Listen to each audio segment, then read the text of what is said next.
Hey everyone, it's Steven here this week, and this episode of On a Water Break is a very special episode of our podcast. In this episode, we're remembering the life of our beloved co-host, Thom Shearer. Thom passed away on November 14th, 2023, following a long battle with cancer. All of us here on the show, we were heartbroken to hear the news, but ultimately we knew that Thom's involvement with our podcast was just one thing on a long list of amazing projects, endeavors, ensembles that Thom was a part of. And although Thom made a huge impact on each of us just through his involvement in the show, he made an even larger impact in the lives of those that he knew and loved over the years.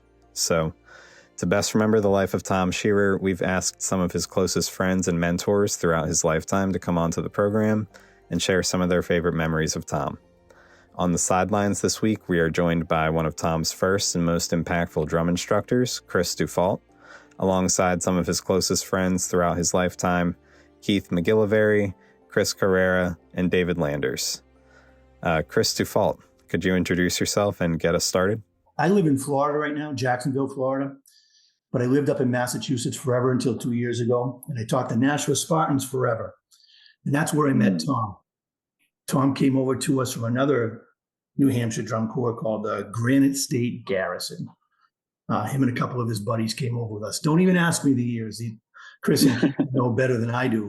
But yeah, Thom was a fine young player at a young age. I mean, yeah, I know you said don't ask the years, but do you maybe have a decade or something in mind when that was when you met Thom? 90s? It would actually be 1990. They joined because I joined in 91. So Wow. was he there before you? He must. So yeah, 90, 91. Yeah, he was 90 and I was 91. Yep, he was before me. Let's keep getting around the horn here because you're right. That is very early. That would how old do you think Thom was at that point?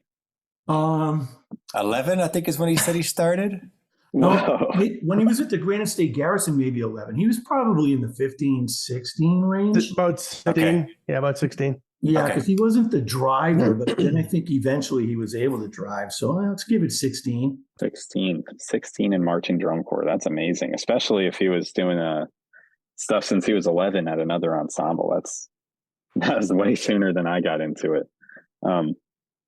Right. That's when I started playing. That's when I started beginning band. Oh, wow. Exactly. I was 11. Yeah. I started to just dip my toes in it maybe by the time I was like 13, but keep working our way around the horn here, I guess.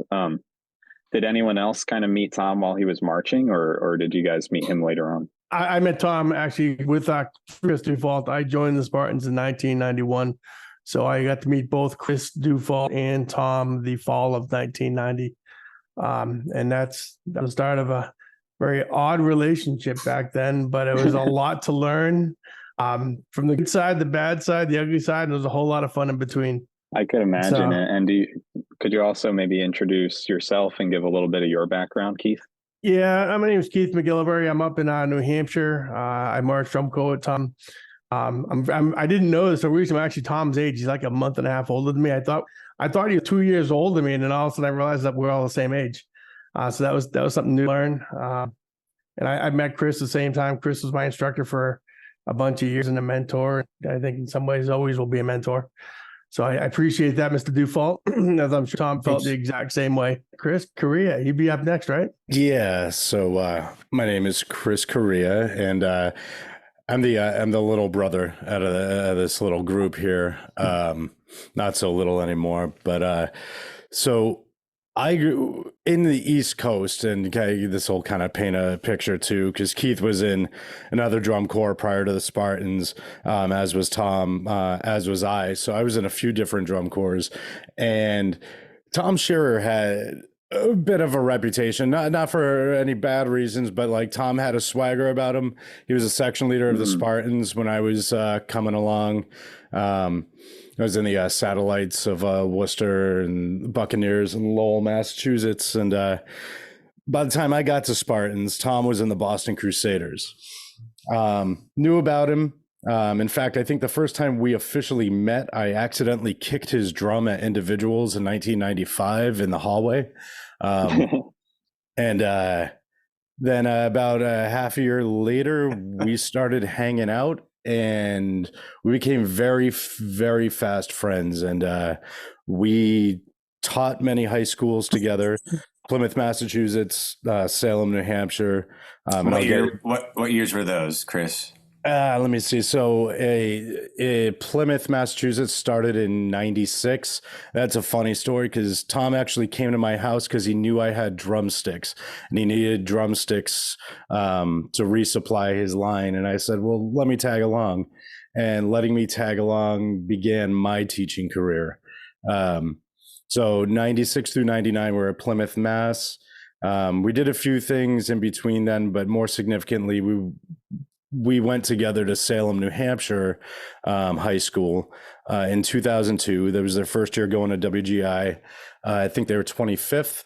And the following year, by Thom's leadership, they ended up getting the silver medal in Scholastic A at WGI. So then Thom went and moved to California, joined the Renegades. And then that was 05. 06, I went out, I drummed in the Renegades, and somehow a couple years later, he and I were hired as the co-caption heads of the Renegades percussion section there. That can't be so, good. Yeah, no, you know what, we had a blast, and I think with the Renegades, that's where I'll leave it to Mr. Landers. So going over to me, I'm David Landers. I suppose I am the final chapter of Thom's book, or the last, 2-3 chapters of Thom's book. So I first met Thom. I was in the Renegades, and we shared some years there, but didn't have much interaction. He was percussion. I was playing baritone and on brass staff, and et cetera, et cetera. But I didn't actually, I guess, formally meet Thom until probably after our finals performance at DCA in Rochester. It was either 08 or 2010. I kind of think it was 08, but I don't remember anyway. It wouldn't have been 2010, right? Chris, was he there in 2010? No, it would have had to have been 08. Okay. It was after the finals performance. We had all gone back to to our cars and changed out, and so many of us, because it is after finals, are already carrying around a couple of beers and more than a few bowls have been passed around, and I'm walking down the street with, I don't know, Joe Wilt and maybe Tony Signorelli, God knows, who knows, and or maybe Hubbard. It might have been Hubbard, and somebody in the group saw Thom and a couple other people standing over behind a little warehouse thing. It's all a hazy memory at this point because of all the inebriates involved. But that's our first time sort of chatting. But then he moved to, I live in San Luis Obispo County, California, and I teach at Templeton High School, where I've been here since 2002.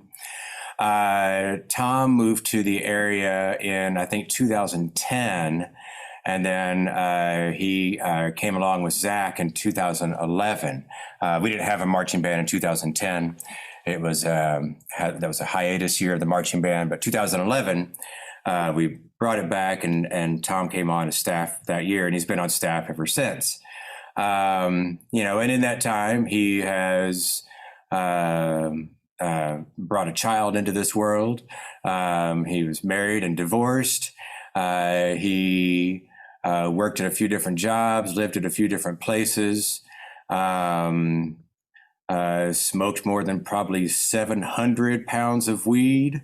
Maybe not quite that much. No, maybe that's too much. But anyway, probably about 5-6 years ago or so, we started hanging out a little more together.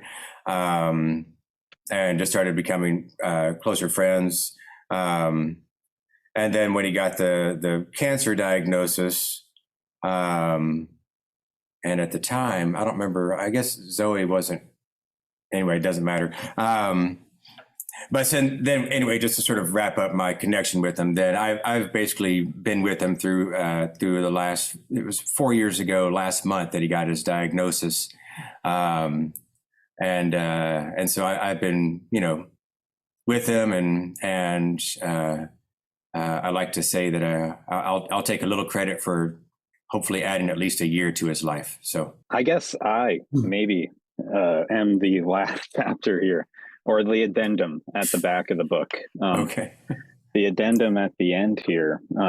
My time in knowing Thom, it's almost crazy to me to think that this whole entire time he was battling with cancer, because I was unaware of that.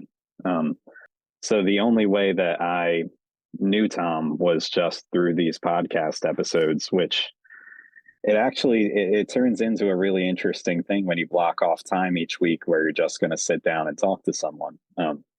Because I actually don't tend to have many like long form conversations with most of the people I interact with in life, but I had a couple, very many good recorded conversations with Thom over the last year. And something that always like strikes me as astounding now is just like the positive energy that he always brought into every single interaction that we had on the show. I didn't even know he was sick. He didn't give any impression of that. And I think that that's a testament to the spirit that he had inside of him. One thing that we thought was really amazing was Thom actually had reached out to Jeremy at some point and just talked about how, despite, everything else that had been going on with him, maybe outside of the show, just that he really enjoyed getting to come on and kind of hash out a lot of these band conversations, because deep down, he's just a band guy. And this was what he was passionate about and what he loved. So there's such a longer story to Thom, which is what I'm excited that you guys are all able to come on to the show today to share with me and to share with our audience. But I feel touched just in my smaller and shorter interactions that I've gotten to have with him. Does anyone maybe have any stories? I think it would be fun to get really farther back to younger Thom for a little bit, since I haven't gotten to hear a lot about Thom from back then. But any volunteers? I'll jump out there with one, since Chris Correia looked like he was going to, but then didn't open his mouth and say anything. Well, it's that old mute button and realizing I'm not hooked up to my computer keyboard. And yeah, it was an extra reach. I'll actually back to 1993. I'd known Thom for about 2 years at this point. The first year, I didn't get that same positive energy everybody else got. Me and Thom kind of butted heads a lot for the first year, and we didn't always see eye to eye and didn't always get along, but we always had, I think, a mutual respect for each other. And then by 93, we had started to build a relationship from that, and it was pretty awesome. So 1993, we're marching in the Spartan with Chris Dufault. And they gave us this new drill instructor to help us out, and we're all outfield. We used to practice at the Bud plant in Merrimack, New Hampshire. And the new drill guy had to earn his stripes. So he had bought his new Bruins hat. He's very proud of his Bruins hat. And he walks out in the field. He's got, guys, I got my new Bruins hat. And quicker than he walked by Thom thiefed that hat off his head in the middle of a drill practice and tossed it over his head to somebody else in the line. And I need my hat back. Give me my hat back. I want my hat back. And the hat's getting passed around until finally Chris Dufault walks by with his famous briefcase. The hat lands in the briefcase, and Chris leaves rehearsal and goes home. And this instructor stops rehearsal, goes to the booth as, "They stole my hat. I want my hat back." And Thom goes, "We don't know what you're talking about. We don't have a hat."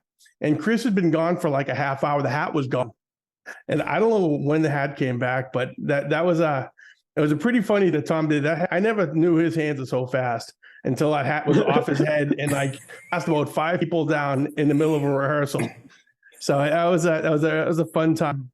And then one of the times before that, we used to sleep hall, but we were all underage, so we couldn't stay at the hall during bingo because it was legally gambling.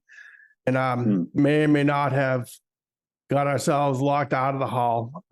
So we had to break back into the hall so we could sleep. So we broke into the hall at about 2:00 in the morning, not realizing we were going to set the alarms off. So we're all sleeping. And that's when the police showed up with, flashlights and 6 kids sleeping on the floor in sleeping bags in the middle of a bingo hall.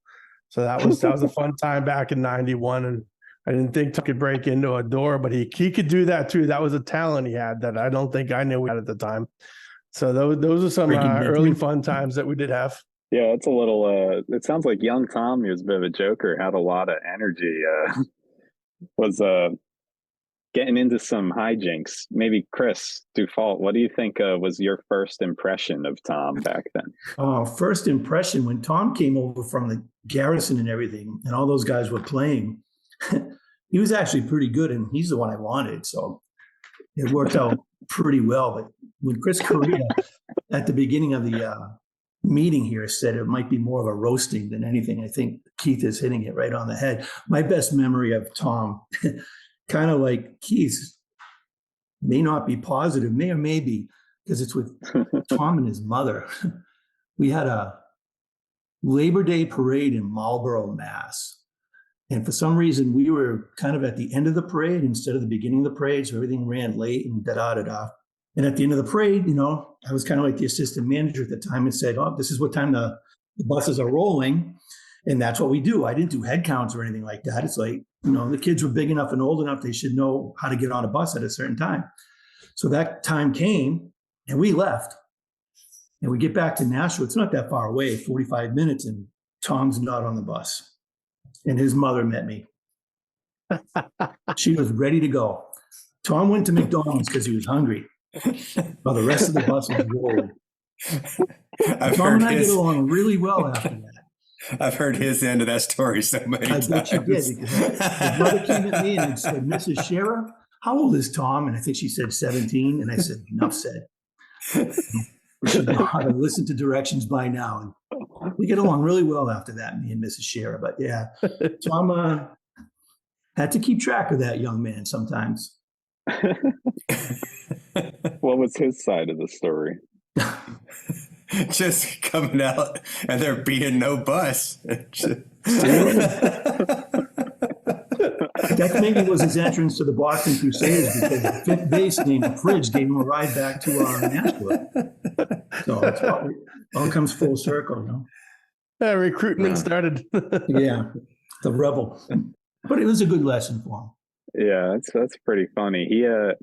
He definitely sounds like he was getting into some trouble, maybe a little bit here and there. Yeah, a little bit of a troublemaker in his young years. But it definitely is my understanding that as Tom got older, he really became quite an educator, and was responsible for creating some really great drum lines that also always kind of coincides with making a big impact in the lives of your students. What was it like maybe teaching with Tom? I'm sure Chris Correia really could probably speak a lot to that, right? Yes, I can. Tom and I not only taught with each other, we were, for everything that we did together, we were musical partners. And with that, there's, the good, the bad, and the ugly. There's a lot of laughter. So you have to understand, Tom and I, not only did when we taught together, we also positioned ourselves to work together outside of the realm of education. So when I was in high school and I was, teaching, drum lines with him, we worked at Office Max together. So we'd be scheming all day long before rehearsal. So we'd be sneaking out of work and drumming stuff out in the back of the car, and, our boss would find us, get back, blah, blah, blah. But teaching with Tom, in that, all that stuff that we did in preparation, it was I never worked with somebody that was more specific to his idea. And that always came through. And I was always, in many ways, and it went one way or another, we worked as Goofus and Gallant sometimes, from the old Highlights magazine, where he'd be kind of going astray, and I'd be, do the right thing, and, vice versa. When I go astray, he'd, get me right. But when it came time to being in front of whoever it was, and our students, they were high school students, they were drum corps, they were adults, so it spanned different generations. And like Thom always had a very clear idea of what he wanted to get done. And I told you I was going to get back to 2003 for a second. I guess now is a good time for that, where Salem got second in Scholastic A at the end of the season at WGI. But it didn't start off that way. We were, after the first year, Thom was pretty bold. I'm sure you all got that on the podcast. Like, Thom's like, and so our second year out, Thom signed the group up for Scholastic Open Class in WGI and wrote a crazy book. It started off with Tool's The Grudge, and the end of the show was Master of Puppets. And that Master of Puppets being at, 190 plus. We did a few shows. It was chock full of notes. We had a really young line. And this is the kind of the key of Thom. Some people on the right now might be shocked when I say this, but Thom showed a great amount of humility. It was about our fourth show of the season. And we know our local judges well, and these are good names to drop, but we had Peter Fenari doing music GE and Neil Larrabee doing performance. And it was our time to go into critique after the show, and they're like, shut the door. So we sat down, we're like, all right. And they're like, and this was the cool part, is that they're like, you guys have lightning in a bottle here, but you need to figure out a lot of stuff. And so that was a Saturday show, and they said a lot more things, but it was one of those, if Thom was the guy in charge, and like if he was somebody that was really like ego driven, he would have left there and been like, screw this kind of thing. He and I got in the car because we did everything together. We drove back to New Hampshire from the show already scheming, what can we do to this show? We ended up flipping it upside down. So it started with Master of Puppets, ended with The Grudge. We added all this kind of like other like layers. He cut probably a good 75% of the beats. And at the time, I was very much into the Doors. And he was like, Correia, write some of your words, man. Like, just write a poem for the show. So I wrote a poem, and we kind of like peppered that in throughout the show, and it took all of a week because as prepared Thom was as maniacal as he was with a drum line, and like within a week we had the show retaught and went on the floor and just started kind of, for lack of a better term, kind of just dominating locally. And then, we would have been victorious if we thought we were going to be like 12th, like a finalist, but like, all right, we're going to be, at the back end of it. And when the rounds went on that week and we were kind of doing the math, and we're like, all right, we can end up like 8th, maybe 5th if we're lucky. So when it all kind of came to like the silver medal, it was like, cool, we got to that placement, but it was more like, wow, that work paid off. And, and again, if Thom didn't kind of like take his humble pie, at that, back to that critique, the whole season could have been different. And it would have been, I think it would have ended as a frustrating season. And also, I don't think the program would have thrived and been able to grow the way it did after that. So, that's a cool story. Not a hijink story. Trust me, I have many of those. But just something where, Thom, as an educator, he knew when to listen. And he knew how to bring the best out of his students and his staffs. So, that's where I'll leave that one. No, I really like that story because it speaks to something that I think comes through when we would talk to him, which is that Thom's very open, and he was very, I wouldn't have thought that he was the type of guy to be like rude or stuck in his ways or something like that. He always seemed to really care about what everyone else was saying in the conversation, which I think is real directly applicable down to being open to hearing what judges have to say, seeing his own faults in the design, and working all that to really make the best product that he could here. So, Dave, it seems that you knew Thom a little bit later than the rest of the folks in this call besides myself. Is there anything that anyone else has described about Thom where you're like, well, I think the Thom I knew was a little different than that, or I think no, it's he was still he was still silly, but there was always it was silly, but with a little bit of wisdom behind it, and a little bit of of life. So we he in probably the last, well, let's see, 2015, 2016, around in there, with his work with Templeton, his creative contributions started to become more integral to what we were doing, what I was doing, because it's a unique program that we have here, and I think we've talked about it before on the show. But yeah, here in these last 5-6 years or so, his creative contribution to the overall development of our shows has been, well, I'm going to find out next year exactly what it has been, because I'll be doing it without him.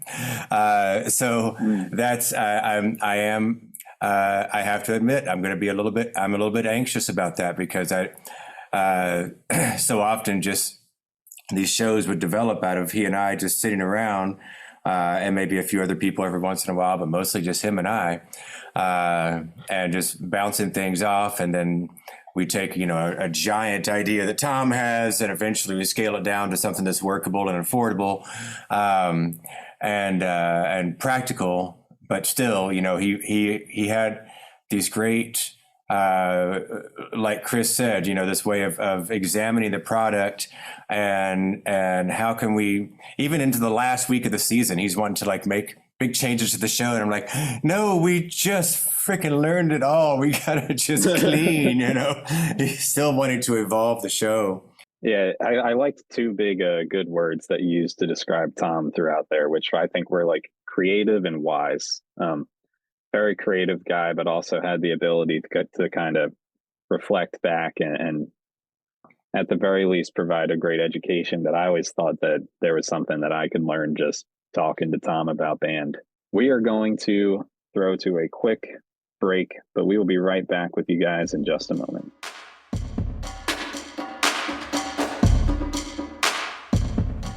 Unfortunately, Jackie couldn't make it to our recording today because she's incredibly busy in New York preparing for the Macy's parade. Still, she recorded a short clip that she wanted to share with you all in memory of Thom. Jackie? How do I sum up everything I feel about Thom in just a minute? Honestly, we've only known each other for a year, and in that year, I feel like he has become just one of the most wonderful people who I always look forward to talking to each week. He was seriously one of the most reliable people I've ever met in my life, and he had no business being that way, mind you, with everything that he was going through between his treatments and everything else. And yet, it was not in his nature to ever say no to anything. When you ask if it was something in his wheelhouse, he would be on it.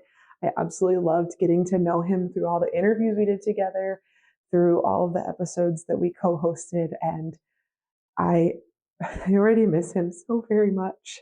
So, Thom, if you're listening to this, thank you so much for all of your dedication, and thank you so much for being such a solid foundational part of what we do here at On a Water Break. Hi everyone, it's Jeremy, one of your producers from On a Water Break. And I just wanted to follow Jackie and say how amazing it has been to have had Thom be a part of our podcast. When we started this podcast just a little over a year ago, I was looking for different hosts from different genres and different parts of the marching arts. And he is somebody that reached out and said, I would love to be a part. And we had a great telephone conversation. And he told me that, he was dealing with cancer and, he often was in treatment and he didn't feel very well a lot of the time, but he just would love to be a part, and anything that he could do to continue to be a part, he would love to do that. So we started our first recordings and Thom was there, and we continued and Thom was there. And anytime we needed somebody to jump in and do an interview, Thom was there. He became what truly is and will always be the heart of the On a Water Break podcast. And I know that he has done so much for so many other people and so many other students, so many other instructors, directors that are listening to this, that he has touched, his family, everyone that has really cared about Thom has probably not only felt the heart that we have, but some of the, I guess for lack of a better word, orneriness that Thom would get into. So we love you, Thom. We will miss you, Thom. And I want to play one clip that we have that was recorded just a few weeks ago when we were doing one of our wrap-up episodes for the top 50 shows from 2023. And Thom wanted to gush about the season that we have had at On a Water Break. It's been awesome having a place to geek out with other geeks about this activity. The staff where I work and all that, we've known each other for so long and we get tired of talking to each other about it. And you kind of lose like that spark a little bit here and there, just trying to clean the show constantly and educate the kids. It's fun to come on here and be able to be excited about the activity again, to hear other people excited about the activity, young, older than me, around my age. It's like we had Dan Smith on, which was such an awesome interview. The guy has seen so much from field level and continued, still does. I mean, that was such a cool interview. Yeah. So, that's my gush about On the Water Break. It's been just great meeting so many like-minded band geeks.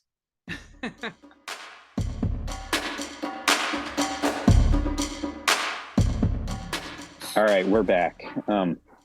So to wrap up this episode here, guys, I just wanted to kind of work back around the horn and just hear any last thoughts anyone has, whether that's a story or just some other anecdote that they want to share about Thom. I'd love to hear what all you guys have to share. I think it'd be good. Maybe we could start from Chris Dufault again and just work our way through Thom's life.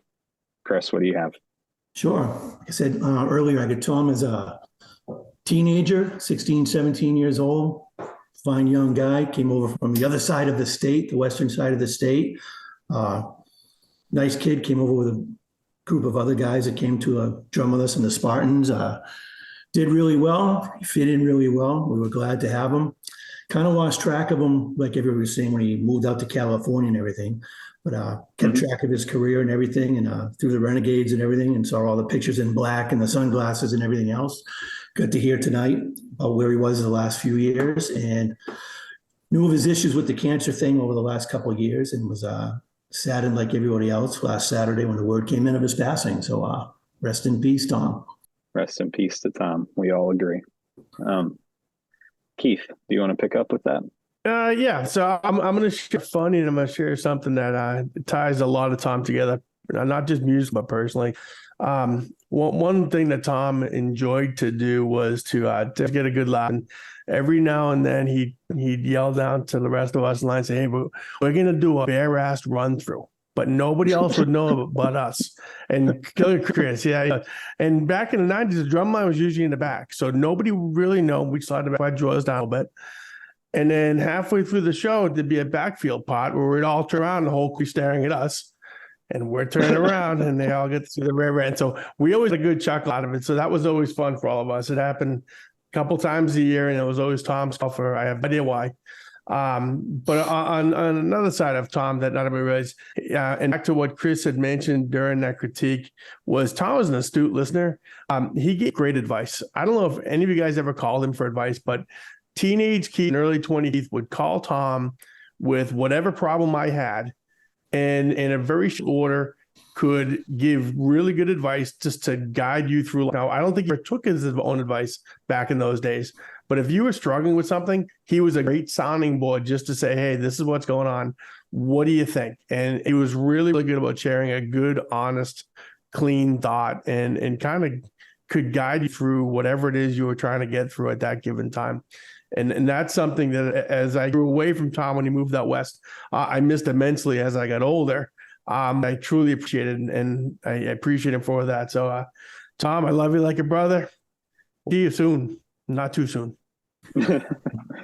Yeah, I think earlier in the show, someone mentioned, or maybe it was Jeremy just off on an aside to us, but how as we're all band people and Tom's such a huge band person, you can almost also look to Tom for the little bit of band person in all of us. Like you had mentioned the story about the bare ass run through or whatever. I can remember doing that in DCA, and I can remember the guy that would start it every time. That type of spirit is someone that our listeners, even if you didn't know Tom, can probably relate to. You all know a Tom in a sense, and we're sorely going to miss our Tom. Chris Correia, what do you have? So I might take a couple minutes on this one. Platform's yours. And pardon me, because it started to hit me. Excuse me, just a little bit. But you know, I had said it earlier how we started hanging out, and in the marching arts, you come across these people and kindred spirits, if you will. I can remember the first time I went to his apartment when we started hanging out, and right when you opened the door, there was a framed picture from it was like a 1985 Ludwig ad with Tom Float and a silver dot drum head, for your younger listeners, when snare lines used to play on plastic. But this was from a drum corps world, so it was paper and it was in a frame, and it's the first thing you see when you walk into the apartment. And it's kind of when I was like, that's my dude. And Tom is my older brother in every sense. He pushed me to be a better player, a leader, and that's what drove me to be bold when I was kind of a quiet kid when I was especially first in the Spartans. Being friends with Tom, I certainly wasn't a quiet kid anymore. And through learning from Chris Dufault and wanting to impress Chris, I drummed with Tom all the time, and I got a lot out of it. And Tom gave me a platform to teach, not just when we first were together, but then he was insistent. And when he did the Renegades in 2005, a bunch of us went to DCA, kind of his nucleus of friends. And there was a picture of Tom back when the portraits of kids in young drum corps would get it done. And he was in the Granite State Garrison playing cymbals as a young 11-year-old. And it was a portrait photo of him with his cymbals, proud with his uniform on. So I have that picture someplace. Well, I scanned the picture and we made t-shirts, and we showed up to DCA prelims, all of us wearing these t-shirts with 11-year-old Tom and his cymbals. And it was great. Lee Rudnicki thought it was the most genius thing ever. And that was it. And then we wore those all weekend long, and they stunk to, yeah, I can't even tell you how bad they stunk by the end of the weekend. But then Tom taught the Renegades, and I was like, well, I got to go out there. And so it was like Tom was a catalyst. everywhere Thom was, people gravitated toward him. Have it be young in New Hampshire, when he got older in New Hampshire, people wanted to be around Thom. Then it kind of followed him out in California, where again Thom was a catalyst. He drew a crowd. People loved the energy that he brought, and in the chaos sometimes that came with it. But at the bottom line of that was he loved the activity that we do. And if you were somebody else that loved the activity too, his gates were open for you, and he'd give you the time, and you could talk all day, because there's not many of us that do this and that think about this at this level.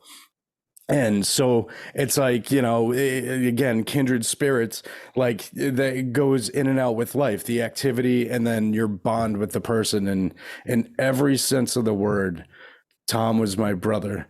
And through his fight with cancer, he never gave up, and he did everything to stick around for another day, another minute, for himself and for his kid. And that is just, it's admirable. And that's something, I think one of the greatest lessons, and legacies Thom's left behind is just that never give up, keep fighting until the bitter end. And I love him. I will always miss him. And love you, Thom. Thank you for sharing that, Chris. I actually, at a certain point, I don't think that I really have like a lot of words that even I don't think should or deserve to go after. I think the impact that Thom made on all of you guys is enormous and beautiful. David, do you want to wrap it up? To kind of tie in with what Chris Correia was saying there. He did literally was fighting till the very end. Like within, I think it was probably 16 hours or so after, he had this moment where he accepted that there was no other treatment. We were talking with his oncologist, and the oncologist told him, there is no course of treatment that I can give you that won't make you worse or into more pain. And then it was the following morning that, so he just needed that permission to stop fighting, because he was willing to undergo surgery that would possibly paralyze him just to stick around, a few more days. So my hat's off to him for that. It was admirable, but also from a caretaker, a person who's taking care of him in his final days, it was extremely frustrating, because it's like we're trying to, I think everybody around him recognized that it was time. In those last few days, he turned down pretty quick, but he just was, nope, fuck it, I'll get paralyzed, let's do it. But I do have a couple of stories before I get to that. So Thom, only in the last couple of years, 2-3 years, has been beneath 200 pounds. For many years, Thom was well north of 200 pounds, even getting up to, I guess his peak was in January of 2019. So coming up on 5 years now, 330 pounds. Went into the hospital with congestive heart failure, which has a 5-year survival rate at best. So, but good news, side note on that, during the course of his cancer fight, and he and I basically got into disc golf. I'm sure he's talked about it on the podcast a few times. But I used disc golf to get him out of the house and to get him moving after his first surgery, where they removed most of his stomach. and we go out just a little bit at a time, and we keep playing more, and then eventually we really got into it. And then I don't know, probably a year or so after his esophagus surgery. Oh, his esophagus surgery, by the way, or his stomach surgery, whatever, is where that's connected, was on 4/20 of 2020. So, which he didn't realize until about a week before. Luckily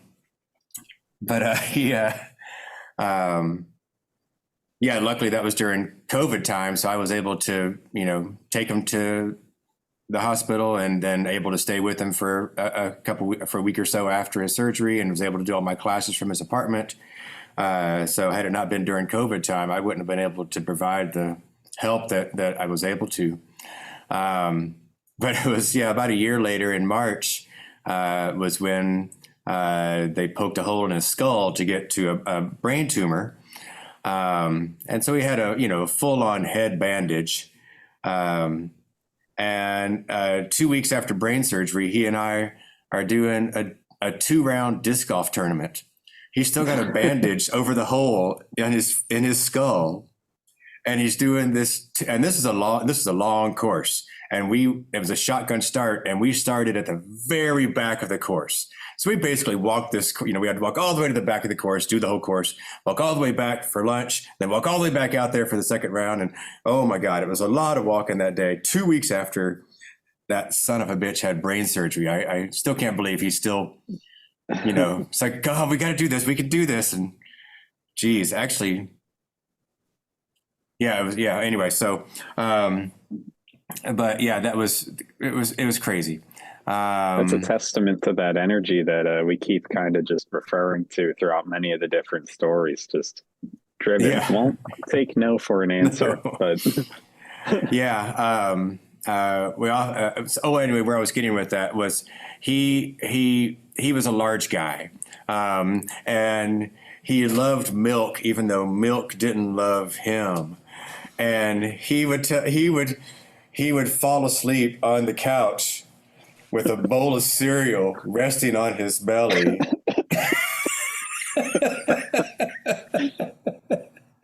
I'm not talking about like there's, maybe a half inch left. I'm talking about just sat down from the kitchen, 3 bites, fell asleep on the couch.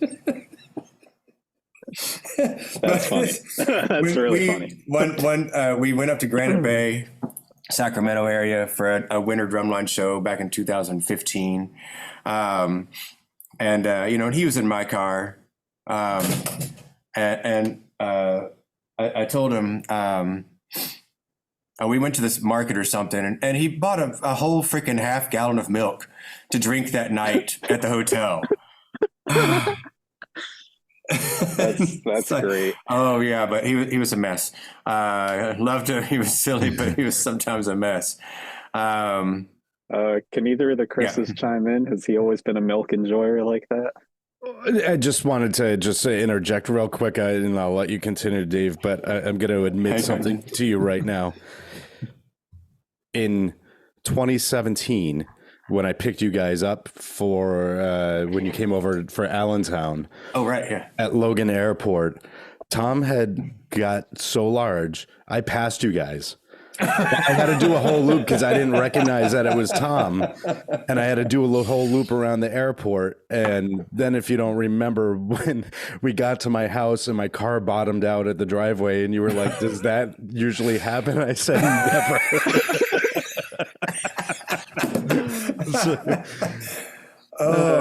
I digress. He loved his milk, and it was never 2%. It was always whole milk. It's tragic that it took cancer to get him into the best shape of his life in the last 4 years of his life. But that's what happens when you lose most of your stomach. So after that surgery, yeah. Oh my God. Yep. I do remember that, Chris. That was too much. Well, I do have a story I want to wrap up with.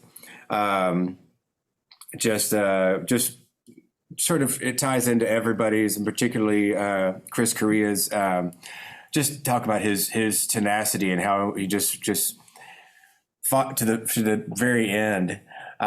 So we had our regional championships on Saturday, November the 11th. Thom passed on Tuesday, November the 14th. Thom did not go with us to championships. I texted him in the morning and told him,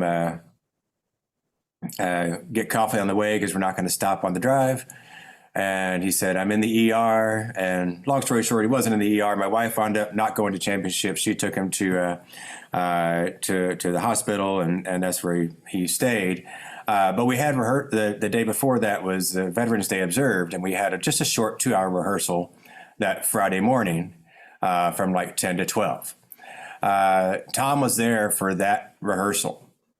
And he was holding his stomach. He was holding his midsection, through most of it. And he wasn't like running around and yelling at kids and stuff, but he was there, and he drove the 35 minutes from his house to Templeton, did the 2-hour rehearsal,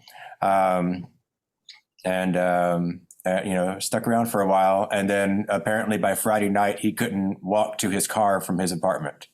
He lives on the second story, and he couldn't get down the stairs by himself. And Zoe's only 11, so she couldn't really help him. And then Sunday and Monday I spent at the hospital with him, and we had some good talks.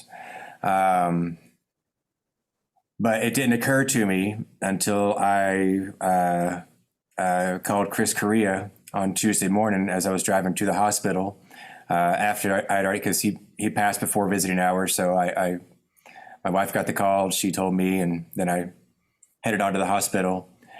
And Chris is the first one I called. And it occurred to me as I was talking to him that the last thing that Thom did when he could do something was marching band, was teach drumming, was drum, was to be out there for my kids, for his kids, and to do what he literally devoted his life to. He was 49 years old, started doing this crap when he was 11 years old. Not crap, but anyway, he started in this activity. So what is the math? 38 years he's been doing this activity, and knee deep in it every single one of those years. There was never a year, never a season, or rarely, that he wasn't doing something. Even when we didn't have a winter program here at Templeton, he was judging sometimes in the winter, and he was always 100% committed to it. He was my creative partner. I'm going to miss him like you can all believe, because you all know him, and we're all going to miss him. And he was my best friend. When you go through the stuff that we've gone through the last few years, it kind of, it changes you, it shapes you. I do want to say that we are going to be planning a couple of memorials. We're shooting for doing one here on the West Coast, hopefully in December. I have zero details on that right now, just that I have some people who are wanting to help out, and we're just going to try and plan something. And then I know, in talking with Tom's ex-wife, Candace, Zoe's mom, that we'd like to do, and Zach Hubbard had the idea as well to do an East Coast memorial sometime in June around Tom's birthday. Chris, has anybody talked to you about that yet? Chris Correia? No, Zach and I talked the other night. Nothing official. It was just kind of, you know how we go. It was just spitballing ideas, and then he said, "Hey, just when you're sitting on the toilet, think about it." So there will be. We would like to, there are going to be a couple of events. If you have pictures, if you have videos, if you have anything that you'd like to contribute, you can send them to me. we're setting up a GoFundMe to help with the memorials, and then the remaining going to directed to Zoe to benefit his daughter. So once we have that GoFundMe information, I'll let the producers here know, and they can add that to the podcast. But you can feel free to send. Is it okay if I give out my email? Is that okay? Yeah, sure. Okay. If you'd like to. Yeah. Feel free to send any pictures or videos to David W. Landers. That's LANDERS